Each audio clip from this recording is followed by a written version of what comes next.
Cette petite escapade à la capitale, c'était l'occasion d'aller filmer un oiseau. La perruche à collier, Psittacula crameri, de la famille des Psittacidés, la même que les perroquets. Pour ceux qui n'étaient pas au courant, oui, on a des fucking perruches en métropole. En même temps, avec leur plumage vert vif, leur bec rouge et leur collier noir, ces perruches au cri strident ne passent pas inaperçues. Bon, à la base, la perruche à collier est originaire des savanes arborées et des zones cultivées tropicales d'Afrique et d'Asie.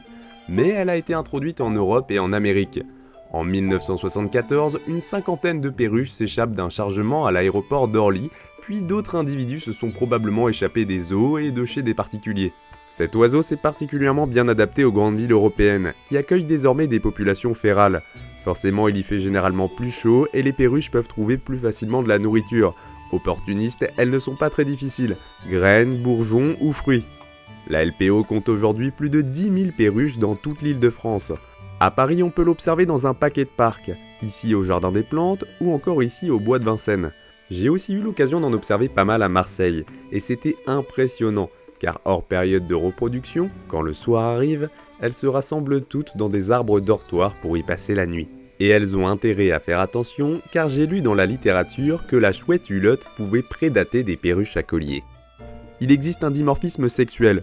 Le mâle se distingue par un collier noir qui s'étend du bec au cou, ainsi que par une mince bande rouge sur la nuque, tandis que la femelle et les juvéniles des deux sexes, jusqu'à l'âge de 3 ans, sont souvent plus clairs et ont une queue plus courte. Ils ne présentent pas de collier ou alors un simple ombrage gris et des bandes claires sur la nuque. Ici on voit bien la différence entre les deux sexes. D'ailleurs, le mâle essaye de faire son affaire. Non, j'ai entendu que la perruche c'était un croisement entre un pigeon et une corneille. Et qu'après ça avait été peint en vert. C'est encore un coup des écolos ça. Ouais, c'est un complot écologique. C'est des oiseaux, je crois que c'est des oiseaux bio. Bon, hop, on va y aller là.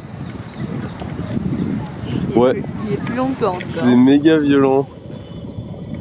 Bon bah voilà, on est au Jardin des Plantes et on observe des perruches qui ken. Ok. Balance ta perruche. Balance ta perruche.